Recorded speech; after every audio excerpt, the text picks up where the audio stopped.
신탁이 걸려있는 월세를 맞추기 시작했습니다. 근데 요새 이런 임대가 성행을 합니다. 신탁사의 동의를 받지 않고 임대차 계약을 체결하는 경우가 있습니다. 이런 경우에는요, 만약에 신탁사가 알고 묵인하면 상관없지만 모르고 있다가 임차인에게 퇴실하라고 요구를 하면 그냥 무조건 퇴실해야 돼요. 아무런 보호를 받지 못합니다. 왜 신탁의 동의를 받지 않고 이렇게 임대차를 하냐면요, 속칭 동시진행권이라고 해서 빌라의 전세 사기에 약간 근원적인 문제였다고 말씀드릴 수가 있을 것 같은데, 전세가와 매가를 똑같이 맞춰서 전세를 먼저 맞춘 후에 바지사장을 내세우는 방식으로 해서 전세 사기가 성행을 했다. 아무래도 이제 뉴스에서 그리고 이제 여러 매체에서 워낙에 이슈가 많이 되고 사람들한테 인지가 많이 되다 보니까 이제 분양업자 분들께서 이제 방식을 좀 바꿨습니다. 물론 모든 분들이 잘못된 방식으로 하는 것은 아니고요. 일부의 사람들이기는 하지만 이게 동시진행권도 2년 전, 4년 전부터 현장에서는 문제가 될 거라고 인지를 했기 때문에 이것 또한 제가 지금 말씀드리려고 하는 이것 또한 한 1년, 2년 뒤면 혹시라도 문제가 될 소지도 있겠다라고 생각이 드는 게, 현재 빌라에 아무도 들어가고 싶어 하지 않지 않습니까? 전세로는요. 다만 보증보험이 들어지기 때문에 공시지가의 126%까지 보증보험이 들어지기 때문에 빌라에 들어오는 건데, 이미 건물이 지어진 빌라 같은 경우에는 상관이 없겠으나, 물론 상관이 아예 없지는 않지만 금액이 내려갔든 금액이 올라갔든 어느 정도 시세를 맞춰가면서 버텨가고 있는 상황이신데, 지금 아직 분양이 되지 않았고 건물을 짓고 있는 같은 경우에는 지금 현재는 분양이 전혀 되지 않고 있거든요.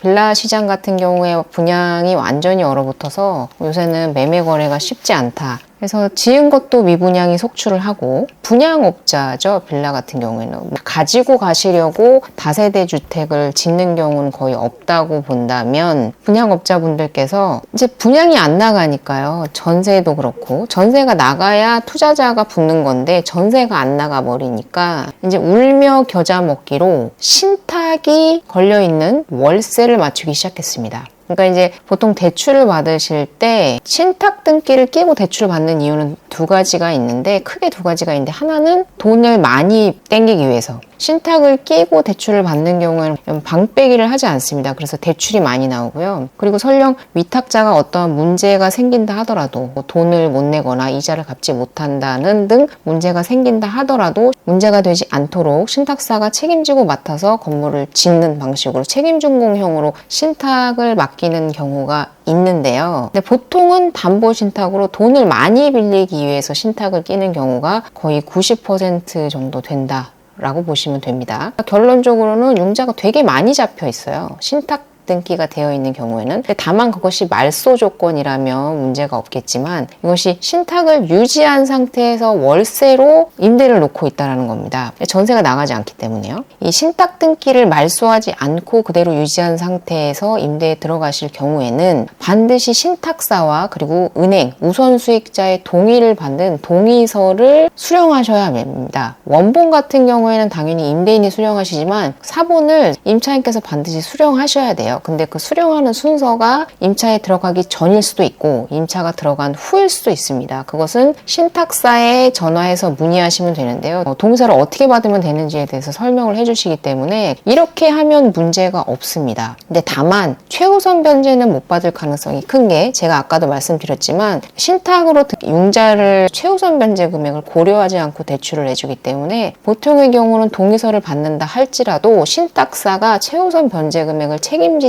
않는 경우가 많습니다. 그래서 거의 못 받는다 라고 보셔야 되기 때문에, 사실 신탁이 끼어있는 상태에서 월세를 들어가실 거라면 신탁 원부를 확인하셔서 선순위 융자가 얼마나 많이 있는지, 그리고 나보다 먼저 들어온 선순위 세입자가 있는지 없는지 여부를 확인하셔야만 된다. 보통 월세 계약을 하실 때 신탁 원부를 확인하시는 경우는 거의 없다. 그리고 최우선 변제를 무조건 받을 수 있다라고 생각을 하시는 경우가 있는데, 그렇지 않은 경우가 더 많다 라고 말씀을 드리면서, 근데 이렇게 하면 그래도 그나마 난데요. 왜냐하면 무단점유는 아니기 때문에. 근데 요새 이런 임대가 성행을 합니다. 신탁 등기로 되어 있는데요. 신탁사의 동의를 받지 않고 임대차 계약을 체결하는 경우가 있습니다. 이런 경우에는요, 만약에 신탁사가 알고 묵인하면 상관없지만 모르고 있다가 임차인에게 퇴실하라고 요구를 하면 그냥 무조건 퇴실해야 돼요. 아무런 보호를 받지 못합니다. 심지어 신탁사가 내가 나의 물건을 사용을 했기 때문에 그것에 대한 손해배상 청구도 할 수 있는 가능성도 있기 때문에 상당히 위험한데, 왜 신탁의 동의를 받지 않고 이렇게 임대차를 하냐면요, 그 위탁자, 그러니까 신탁사에 자기의 건물을 맡긴 그 집주인이 신탁이 끼어있는 상태에서 임대를 하는 경우에는요, 모든 돈이 신탁사로 들어가야 하는데 신탁사의 동의를 안 받고 임대를 안 한 것처럼 하면서 본인이 위탁자가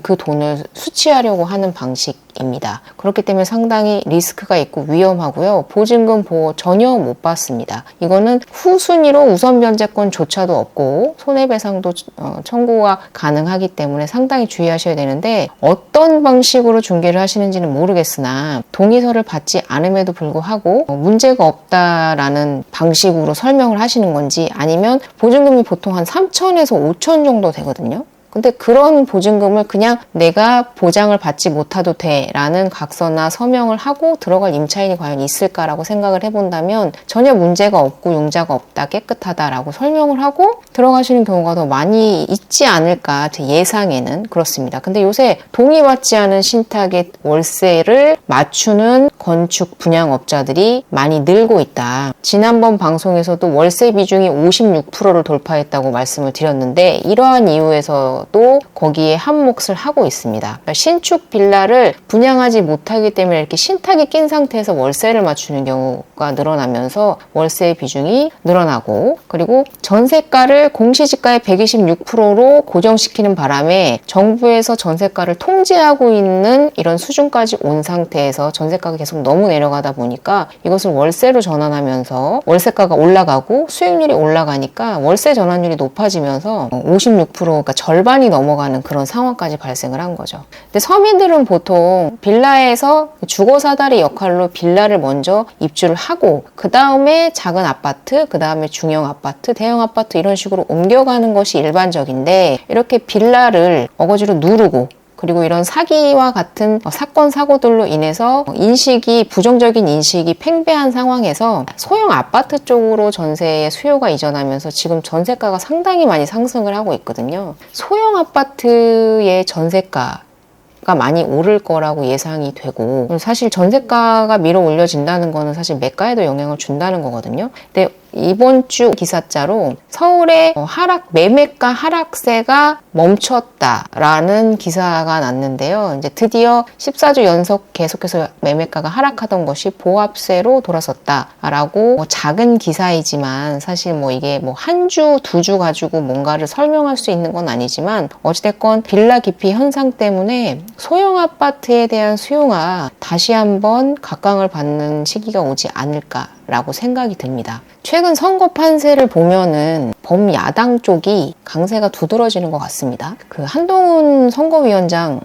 님께서 저는 그냥 객관적인 입장에서 이렇게 좀 노량진 수산시장에 가셔가지고 2조 심판? 이런 얘기를 하셨다고 하더라고요. 그래서 먹고 살기 힘들어 죽겠는데 무슨 심판 얘기를 하느냐, 이렇게 기사도 나고, 그 행정부에서도 되게 의사협회를 대처하는 그 대처 능력이 너무 불통스럽다 라는 이유 때문에 여러 가지로 지금 국힘의 지지율이 상당히 많이 떨어지고 범야당의 지지율이 올라가 있는 상황이거든요. 근데 이제 국회 공시지가 현실화 폐지, 그러니까 백지화 방안도 사실 국회법을 통과해야만 가능한 거거든요. 근데 만약에 야당이 승리를 한다면 공시지가 올리겠다라는 기존 정권의 정책이 그대로 유지가 될 수가 있는데, 이러면 세금이 올라가겠죠. 네. 사실 현실화라는 게 무조건 공시지가가 올라간다는 게 아니고, 집값이 올라가면 공시지가도 같이 올라가고 집값이 내려가면 공시지가도 같이 내려간다는 소리인데, 빌라의 선호도가 떨어지고 각종 사건 사고들 것들로 시세가 내려간 빌라 시장에서는 실질적으로 공시지가를 정부가 통제하고 있는 상황에서 이런 분위기에서는 빌라 가격 반등이 쉽지 않을 것 같다라고 생각이 들기 때문에 빌라에 대한 활성화 방안이 나와야 하는데, 이게